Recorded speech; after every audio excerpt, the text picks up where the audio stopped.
Hello friends, tricks for all students में आप सभी का एक बार फिर से स्वागत है। देखिए दोस्तों, आज की इस वीडियो में हम लोक प्रशासन के आयाम और उसके महत्व को समझेंगे। देखो, पहले की जो वीडियो बनी थी लोक प्रशासन के ऊपर, उसमें हमने लोक प्रशासन के मीनिंग को समझ लिया था, उसकी परिभाषा को अच्छे से देख लिया था। काफ़ी डिटेल में हमने आधे से ज़्यादा जो चैप्टर था हमारा, उसको हमने फर्स्ट पार्ट में ही कवर कर लिया था। आज की इस वीडियो में हम बात करेंगे कि आखिर लोक प्रशासन का यानी कि पब्लिक एडमिनिस्ट्रेशन का क्या महत्व है, क्या इम्पोर्टेंस है।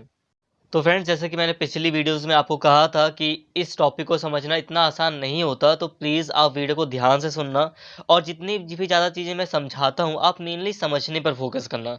अगर आप नोट्स को पढ़ोगे तो नोट्स को आप देखोगे अगर अचानक से, तो थोड़ा सा टफ लगेगा आपको इसीलिए नोट्स को एक दो बार आराम से पढ़ना पड़ेगा। बट उससे पहले आपको वीडियो में जो भी समझाया जाता है आप समझने पर फोकस करो। जब चीज़ें आपको समझ में आने लगेंगी तब नोट्स में जो कुछ भी लिखा है, जो भी कठिन शब्द है, वो भी आपको समझ में आ जाएगा।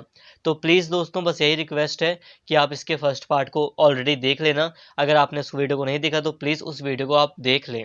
इसके साथ ही इस वीडियो को प्लीज़ पूरा देखें, तभी आपको ये वीडियो समझ में आएगी। अगर आप आधी-अधूरी देखते हैं तो आपको कुछ समझ में नहीं आने वाला।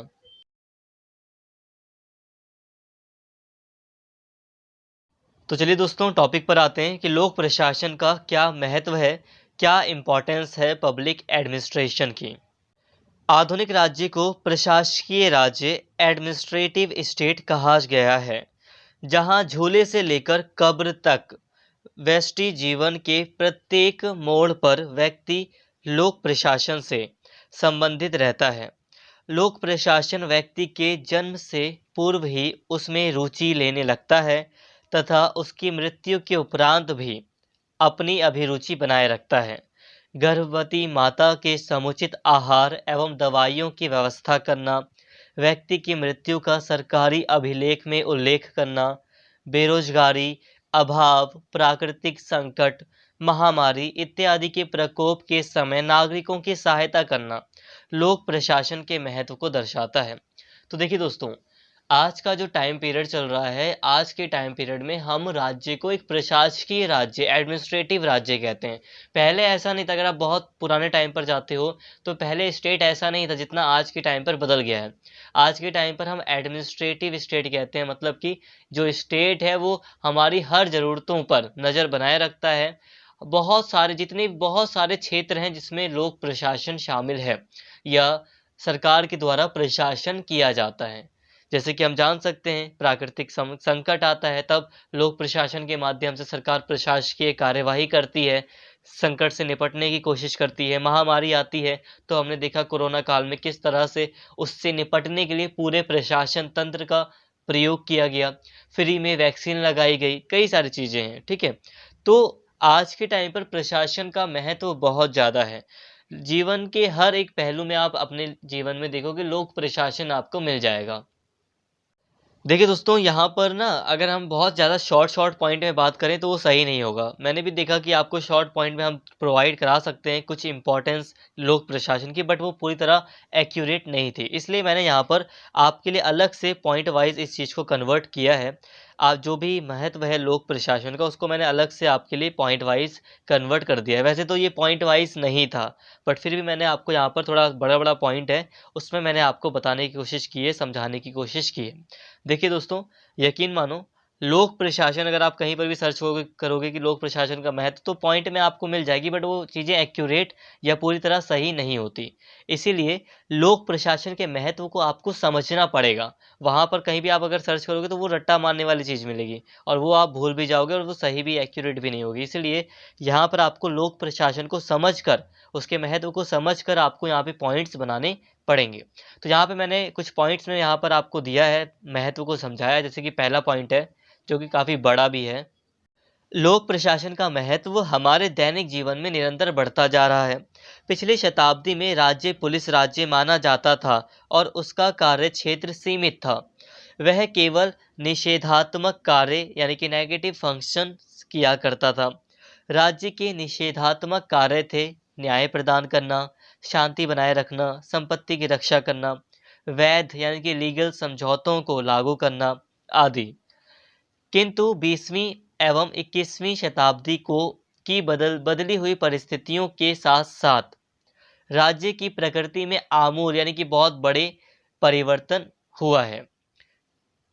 पहले पॉइंट का ये भी हिस्सा है, आज पुलिस राज्य की निषेधात्मक अवधारणा का स्थान जन कल्याणकारी राज्य की सकारात्मक अवधारणा ने ले लिया है। वर्तमान में राज्य के कार्यों में लगातार वृद्धि होती जा रही है। हमारे जीवन का शायद ही कोई ऐसा क्षेत्र हो जो राज्य की क्रियाओं से प्रभावित ना होता हो। राज्य की समस्त क्रियाओं एवं गतिविधियों का क्रियान्वयन व संचालन लोक प्रशासन द्वारा ही होता है। अतः राज्य के बढ़ते हुए दायित्वों एवं गतिविधियों के साथ लोक प्रशासन का महत्व भी बढ़ता जा रहा है। देखो, आज के टाइम पर लोक प्रशासन की जो इम्पोर्टेंस है वो बहुत ज़्यादा है। आज हम अपने जीवन के हर क्षेत्र में लोक प्रशासन को देखते हैं। अगर हमें कोई भी दिक्कत है तो हम सरकारी सेवाओं का लाभ उठाते हैं या उस सरकारी सेवाओं के द्वारा उस दिक्कत से छुटकारा पाने की भी कोशिश करते हैं।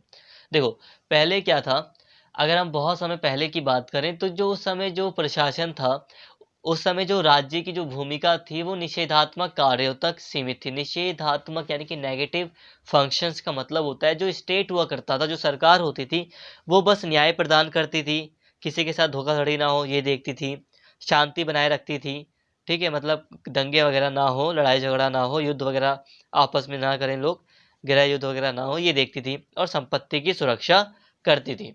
जो भी लीगल समझौते होते थे उसकी सुरक्षा करती थी। बस लगभग इसी से संबंधित कार्य पहले हुआ करते थे। ये नहीं देखती थी कि किसको दवाई मिल रही है, किसको शिक्षा मिल रही है। पहले की जो सरकारें थी, मतलब आज से काफ़ी समय पहले जब राजा महाराजा होते थे, तो उस समय की अगर हम बात करें, जो राज्य था उसके कार्य वो क्या था, पुलिस राज्य हुआ करता था। वो बस सुरक्षा देता था। वो खाने पीने की सुरक्षा नहीं कि किसको राशन मिला या किसको शिक्षा मिल रही, ये इन सब चीज़ों पर वो बिल्कुल ध्यान नहीं देता था। लेकिन अब आज के टाइम पर हम क्या देख रहे हैं कि सारी चीज़ें बदल चुकी हैं। आज के टाइम पर जो राज्य है उसका स्थान लोक कल्याणकारी राज्य, जन कल्याणकारी राज्य ने ले लिया है। अब राज्य जब कभी भी लोगों पर कोई संकट आता है तो वो राज्य की तरफ देखते हैं, सरकार की तरफ। कोरोना काल आया तो किस तरफ देखा गया, सरकार की तरफ, कि वो कुछ करेगी। भाई राशन बांटा गया सरकार की तरफ, बहुत सारी चीज़ें की गई, वैक्सीन सरकार ने दी। इसके अलावा जब भारत आज़ाद हुआ था तो जनता ने तो सारा का सारा ध्यान, मतलब जनता का सारा ध्यान सरकार पर था कि अब हम अंग्रेजों से आज़ाद हो गए हैं और सरकार अब हमें एक नया जीवन देगी। बट पहले ऐसा नहीं था। पहले क्या था, गांव आत्मनिर्भर हुआ करते थे, गांव आपस में ही अपना जीवन चलाया करते थे, उन्हें राज्य से कुछ खास लेना देना नहीं होता था। और राज्य सिर्फ पुलिस राज्य था जो कि बस देखता था किसी के साथ अन्याय ना हो और सुरक्षा देता था, मेनली ये काम था। बट आज के टाइम पर राज्य का जो महत्व है वो लगातार बढ़ता जा रहा है। तो पहला पॉइंट थोड़ा बड़ा था, बट यहाँ पर अगर आप पहले पॉइंट का जो मीनिंग समझें तो आप यूँ समझ सकते हैं कि जैसे जैसे राज्य के दायित्व बढ़ रहे हैं, राज्य की जिम्मेदारियां बढ़ रही हैं, राज्य की गतिविधियां बढ़ रही हैं, वैसे वैसे लोक प्रशासन का, पब्लिक एडमिनिस्ट्रेशन का महत्व लगातार बढ़ता जा रहा है। तो पहला पॉइंट ये हो गया। इसी तरह अगर हम दूसरे पॉइंट की बात करें तो राज्य की नीतियों को कार्यान्वित करने का उत्तरदायित्व लोक प्रशासन पर ही होता है। राज्य की नीतियां चाहे कितनी ही अच्छी क्यों ना हो, उसके परिणाम तभी अच्छे निकल सकते हैं जब उन्हें कुशलतापूर्वक एवं सत्यनिष्ठा के साथ लागू किया जाए। वस्तुत राज्य के कार्यों के सफल संचालन के लिए कुशल प्रशासनिक अधिकारियों का सहयोग अत्यंत महत्वपूर्ण है। सरकार एक आकार है जिसमें प्रशासक एक चित्रकार की तरह रंग भरता है, उसको उपयोगी एवं प्रभावशाली बनाता है। प्रशासन सरकार का व्यक्तित्व है, सरकार के हाथ पैर और आँख हैं, सरकार की सफलता का रहस्य है। तो देखो दोस्तों, प्रशासन का बहुत महत्व है। लोक प्रशासन का दूसरा जो इम्पोर्टेंस है, पॉइंट में मैंने आपको समझा रहा हूँ, तो ये है कि जो भी नीतियाँ होती हैं, जो भी नियम वगैरह बनाए जाते हैं, वो सरकार के नियम वगैरह लोक प्रशासन के तहत ही लागू किए जाते हैं। देखो, सरकार ने कोई कानून बनाया, कोई नीति बनाई, कोई पॉलिसी बनाई, जैसे कि पॉलिसी बनाई सरकार ने कि सभी व्यक्तियों को फ्री में मेडिसिन ये प्रोवाइड करानी है, वैक्सीन देनी है। अब उसको अगर लागू करना है तो लागू कौन करेगा? लोक प्रशासन के द्वारा लागू किया जाएगा। अब लोक प्रशासन तय करता है कि किस किस तरह से हम लोगों तक पहुंचकर उन्हें आसानी से वैक्सीन्स प्रोवाइड कर सकें। देखो दोस्तों, कानून तो बना दिया गया है कि ट्रैफिक के लिए ये कानून है, बट उसको अच्छी तरह से लागू करना, वो सही से काम कर रहा है कानून या नहीं कर रहा, ये किसका काम है? लोक प्रशासन, जो अधिकारी होते हैं उनका काम है देखना। अब ट्रैफिक के जितने भी नियम हैं वो तो बना दिए गए हैं, अब उसको किस तरह से लागू करना है, कब क्या चीज़ें होनी चाहिए, तो वो अच्छे से कौन देख रेख करता है? लोक प्रशासक ही करते हैं। अब ट्रैफिक कानून बना दिया जाए और लोक प्रशासक उस पर ध्यान ही ना दें, तो उसका कोई महत्व है? नहीं है। कितने लोग सिग्नल तोड़कर भाग जाएंगे तो कोई चालान ही नहीं कटेगा। बट अगर लोक प्रशासन अच्छा है तो नीति भी अच्छे से लागू हो पाएगी। इसीलिए कहा गया है कि लोक प्रशासन जो है वो आंखें हैं सरकार की, उसके हाथ हैं, उसके पैर हैं, मतलब कि एक इम्पॉर्टेंट रोल दिया गया है, काफी महत्व है लोक प्रशासन का। तो यहाँ तक आपको समझ में आया। अब तीसरा अगर हम पॉइंट देखें, देखो दोस्तों मैं पॉइंट वाइज समझा रहा हूँ, वैसे ये पॉइंट वाइज है नहीं, कोई नहीं। तीसरा पॉइंट अब हम देखते हैं। लोक प्रशासन राज्य के अंतर्गत राज्य और समाज को स्थिरता एवं व्यवस्था प्रदान करता है। प्रशासक समाज के स्थायीकर्ता एवं परंपराओं के संरक्षक होते हैं। वे सकारात्मक एवं नकारात्मक दोनों ही अर्थों में स्थायी करता है। लोकतंत्रात्मक शासन प्रणाली में सरकारें प्रायः बदलती रहती हैं, लेकिन प्रशासन में स्थिरता और निरंतरता बनी रहती है। उदाहरण के लिए भारत में चौथे आम चुनाव 1967 में जो चुनाव हुआ था के उपरांत कई राज्यों में मिली-जुली सरकारें बनी थी और दल बदल के कारण राज्यों की सरकारों में आए दिन परिवर्तनों के बावजूद भी राज्यों के प्रशासन में व्यवस्था एवं स्थिरता बनी रही थी। प्रशासन तो वह स्थूल एवं संगठित वस्तु है जिसे फ्रांस जैसी भयंकर राज्य क्रांति भी नहीं हिला सकी। अब एक बहुत बड़ा इंपॉर्टेंट आपको इंपॉर्टेंस बताई गई है लोक प्रशासन की। देखो दोस्तों, नेता तो बदलते रहते हैं, नेता आते हैं जाते हैं, बट जो अधिकारी होते हैं वो नहीं बदलते, उनका कार्यकाल होता है। कई अधिकारी 50 सालों तक भी सेवा करते हैं, कई अधिकारी 20 सालों तक, 25 सालों तक, मतलब एक लंबा कार्यकाल होता है अधिकारियों का। मतलब है, अधिकारी शब्द मैं इसलिए बोल रहा हूँ ताकि आप आसानी से समझ सकें। बट ध्यान से समझिए, जो लोक प्रशासक होते हैं, जो लोक प्रशासन है, वो स्थायित्व प्रदान करता है किसी भी देश को। सरकारें बदलती रहती हैं, बट उसकी सुरक्षा की जिम्मेदारी लोक प्रशासन पर आ जाती है। देखो, सरकार बदलती रहेगी तो इससे क्या होगा? लोगों के जीवन पर भी अफेक्ट पड़ सकता है, बट नहीं। लोक प्रशासन से क्या होता है कि लोगों का जो नियमित जीवन होता है वो चलता रहता है। आपको कोई भी डॉक्यूमेंट्स बनाना है, चाहे केजरीवाल की सरकार हो, नरेंद्र मोदी या फिर नरेंद्र मोदी की या राहुल गांधी की सरकार हो, आपको मतलब नहीं है। आपका वो कार्ड या आपका वो कोई भी आपका प्रमाण पत्र है वो बन जाएगा अगर वो अधिकारी है। मतलब कोई संबंधित अधिकारी है, आप वहाँ डॉक्यूमेंट लेके जाइए, आपका वो डॉक्यूमेंट तैयार हो जाएगा। तो सरकार किसी की भी हो। इसके अलावा क्राइम, चाहे सरकार किसी की भी हो, तो क्राइम किसी भी तरह का हो तो पुलिस उसको रोकेगी, उसको खत्म करेगी, चाहे सरकार से मतलब नहीं है। तो वो देश को एक स्थायित्व प्रदान करती है। कौन? लोक प्रशासन के द्वारा देश में एक स्थायित्व प्रदान किया जाता है ताकि जो व्यवस्था है वो बनी रहे, वो बिगड़े ना। जहाँ पर सिर्फ पुलिस की ही बात नहीं है, चाहे हॉस्पिटल हो, चाहे स्कूल्स हो, हर जगह अपना जो काम है वो चलता रहता है। जो शिक्षक हैं वो बच्चों को पढ़ाते रहते हैं। तो ये जो लोक प्रशासन होता है, पब्लिक एडमिनिस्ट्रेशन होता है, वो एक देश को मजबूती प्रदान करता है। एक इम्पोर्टेंस, इसकी काफ़ी इम्पोर्टेंस है। अगर हम फोर्थ पॉइंट देखें तो उपनिवेशवाद के पटाक्षेप के साथ विश्व के सभी देशों में कोई कोई वर्ड है, अगर आपको नहीं भी समझ में आ रहा तो उस वर्ड को स्किप कीजिए। जैसे कि यहाँ पे पटाक्षेप है तो इसको आप स्किप भी कर सकते हैं, वैसे मैं समझा दूंगा। देखो, उपनिवेशवाद के पटाक्षेप के साथ विश्व के सभी देशों में जन सामान्य में नई आशा का संचार हुआ। विज्ञान ने मनुष्य के हाथ में अतुल शक्ति दी जिसके द्वारा विश्व के इतिहास में प्रथम बार अभाव को मिटाने की संभावना मानव के हाथ में आई। पूर्व रूस की साम्यवादी क्रांति के बाद नियोजित विकास का एक नया अध्याय प्रारंभ हुआ जिसमें आर्थिक विकास की दिशा और गति अर्थशास्त्र के अंधे नियमों की अनुगामी न होकर राज्य के द्वारा सुनिश्चित की जा सकती है। यहाँ तक जो पटाक्षेप का जो मतलब है वो है कि जिस उपनिवेशवाद का अंत, तो उपनिवेशवाद का जब अंत होता है तो कई सारे देश स्वतंत्र होते हैं, कई सारे नए विचार आते हैं, लोगों को खुशी होती है। तो इसी बीच रूसी क्रांति होती है, रूस इतनी तेजी से आगे बढ़ता है, नियोजन के विचार के अनुसार यानी कि प्लानिंग के अकॉर्डिंग वो अपनी अर्थव्यवस्था को प्लान करके, जैसे कि पंचवर्षीय योजना बनाता है रशिया, यूएसएसआर, तो उसके तहत वो विश्व अपनी अर्थव्यवस्था को मजबूत करता है।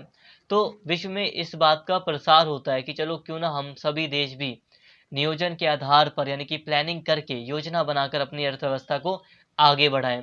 क्योंकि पहले क्या था, जो पश्चिमी देश वगैरह थे वो तो बस अर्थशास्त्र यानी कि इकोनॉमिक्स में जो विद्वान लोग होते थे उनके ऊपर डिपेंड रहते थे, अर्थशास्त्रियों द्वारा नीतियां जो बनाई जाती थी उसके ऊपर वो अपने विकास पर बल देते थे। बट अब सिंपल सी योजनाएं बनाकर देश की, उसके द्वारा भी विकास किया जा सकता था। अब इसी फोर्थ पॉइंट में ही आगे बताया जा रहा है कि द्वितीय विश्व युद्ध के बाद में युद्ध शत विशद राष्ट्रों की आर्थिक विकास की प्रक्रिया ने यह स्पष्ट किया कि नियोजित विकास न केवल संभव है वरन आधुनिक युग में अनिवार्य है। नव स्वतंत्र राष्ट्रों के लिए जन सामान्य की आकांक्षाओं को साकार करने के लिए कोई और विकल्प ही नहीं। नियोजित विकास को अनिवार्य रूप से बड़ी आशा के साथ सर्वत्र स्वीकार किया गया है। इसके फलस्वरूप प्रशासन का दायरा भी केवल कानून और व्यवस्था तक सीमित न रहकर जनजीवन के सभी पहलुओं तक विस्तृत हो गया। कृषि विस्तार, वस्तुओं का प्रदाय, विपणन यानी कि कमर्शियल्स, सिंचाई, लोक निर्माण, शिक्षा, स्वास्थ्य सभी कुछ राज्य के द्वारा संचालित है। स्वयं उद्योग भी, विशेषकर भारी उद्योग, उद्योगपतियों का एक अधिकार क्षेत्र न रहकर सरकारी क्षेत्र द्वारा ही बहुधा संचालित है। अनेक संस्थान गैर सरकारी क्षेत्र में होते हुए भी सरकार की मूल नीतियों से बहुत गहराई से प्रभावित हुए बिना नहीं बच सकते। इस प्रकार जन सामान्य के दैनिक जीवन का कोई ऐसा पक्ष नहीं जिस पर प्रशासन तंत्र का प्रभाव ना पड़े। तो देखो दोस्तों, यहाँ पर समझने वाली बात यह है कि इस पॉइंट में कहा जा रहा है कि जो सरकार है उसने अपने अधीन कई सारे क्षेत्रों को अपने अधीन रख लिया है जिसमें कि लोक प्रशासन की आवश्यकता होती है। तो लोक प्रशासन का एक महत्व ये है कि राज्य के अंदर जो बहुत बड़े बड़े जो उद्योग हैं या दूसरे प्राइवेट सेक्टरों के लिए भी जो उद्योग हैं उनके लिए जो नीतियां बनाती है सरकार, तो वो नीतियां, उन नीतियों में लोक प्रशासन का महत्व बहुत ज़्यादा है। अब देखो, सेकेंड वर्ल्ड वॉर के बाद रशिया का एक इम्पॉर्टेंट रोल हो जाता है। अब रशिया में क्या होता है, जो स्टेट होता है, सरकार होती है, वो अपनी ज़्यादातर चीज़ें अपने हाथों में रखती है, पूंजीवाद वहाँ पर नहीं होता है। तो लोग उससे प्रभावित होते हैं, लोग कहते हैं कि हम उसी की तरह, यूएसएसआर की ही तरह अपने देश को आगे बढ़ाएंगे, जिसमें कि राज्य काफ़ी मजबूत था, सरकार काफ़ी मजबूत थी, ज़्यादातर उद्योग वगैरह सरकार के ही हाथ में थे। तो सरकारी चीज़ों में लोक प्रशासन की ही तो आवश्यकता होती है। तो इसलिए लोक प्रशासन का एक महत्व ये भी है कि उद्योग वगैरह को चलाने के लिए जो सरकार के अधीन जो जो भी संस्थान हैं, इसके अलावा कई सारे प्राइवेट सेक्टर के उद्योग होते हैं जिनको सरकार की नीतियां फॉलो करनी पड़ती हैं। तो इस तरह उन सभी जगहों पर लोक प्रशासन का एक अहम रोल होता है, एक अहम भूमिका होती है। अगला अगर हम पॉइंट इसका महत्व देखें तो आधुनिक युग में लोक प्रशासन सामाजिक परिवर्तन तथा सुधार संशोधन का एक महान अभियान है। महान सामाजिक परिवर्तनों को नियोजित तथा व्यवस्थित रूप में क्रियान्वित करने का भार देश के लोक प्रशासन के कंधों पर ही है। हमारे देश में बेरोजगारी, गरीबी, बीमारी, छुआछूत मिटाने के लिए राज्य दृढ़ संकल्प लिए हुए है। नीति निर्देशक सिद्धांतों को अमल में लाने के लिए समाजवादी समाज के निर्माण और लोक कल्याणकारी आदर्शों के यथार्थ क्रियान्वयन के लिए राज्य कटिबद्ध है, यानी कि राज्य करेगा वो ऐसा काम। यदि लोक प्रशासन इन कार्यों में असफल हो जाता है तो उसका भयंकर विकल्प केवल हिंसा ही रह जाती है। वास्तव में राज्य की क्रियाओं की सफलता या असफलता लोक प्रशासन पर ही निर्भर करती है। तो देखो दोस्तों, लोक प्रशासन का एक महत्व ये है कि लोक प्रशासन के द्वारा समाज में सुधार लाया जाता है, समाज में परिवर्तन लाया जाता है। हमारा जो देश है, हमारे देश में जो संविधान है, उसमें कल्याणकारी कार्यों की बात की गई है, और वो कल्याणकारी कार्यों को, नीतियों को कौन फॉलो करेगा, कौन लागू करेगा, तो वो लोक प्रशासन के द्वारा ही लागू किया जाएगा। देश में बेरोजगारी, गरीबी, भूखमरी जैसी समस्याएं पैदा हैं, आज भी हैं, तो इन सब से निपटने में लोक प्रशासन एक अहम भूमिका निभाता है। अगर लोक प्रशासन जैसा तंत्र ना हो तो इन सब चीज़ों से निपटना काफ़ी मुश्किल हो जाएगा।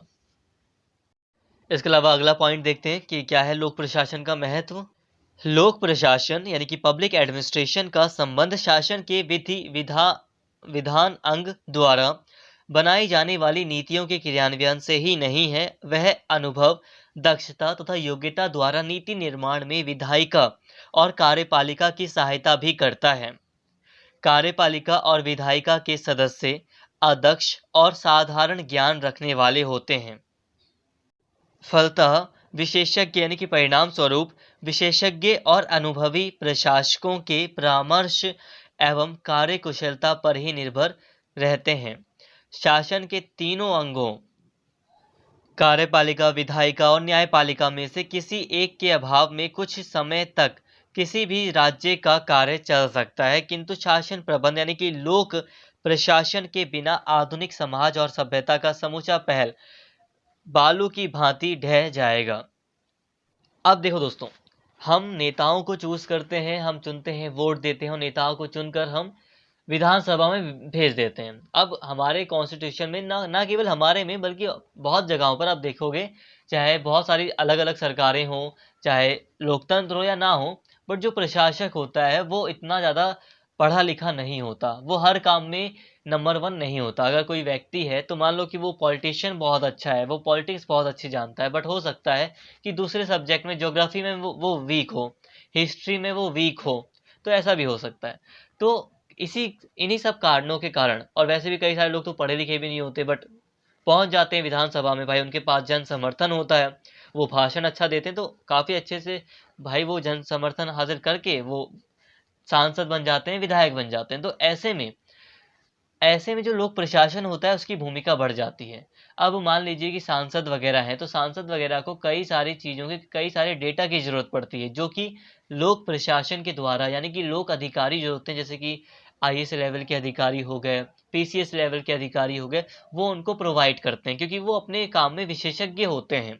विशेषज्ञ मतलब वो काफ़ी पढ़े लिखे होते हैं। जैसे कि सचिव वगैरह क्यों रखते हैं, नेताओं के लिए सचिव क्यों होते हैं, प्रधानमंत्री के या दूसरे सचिव क्यों होते हैं, ताकि वो पूरे कार्यों को संभाल सकें। देखो, प्रधानमंत्री का अपना एक कार्यालय होता है, बट वहाँ पर प्रधानमंत्री क्या करता है, वो बस साइन करता है, ठीक है। बाकी सारे डॉक्यूमेंट्स वगैरह अधिकारियों के द्वारा तैयार किए जाते हैं। क्यों?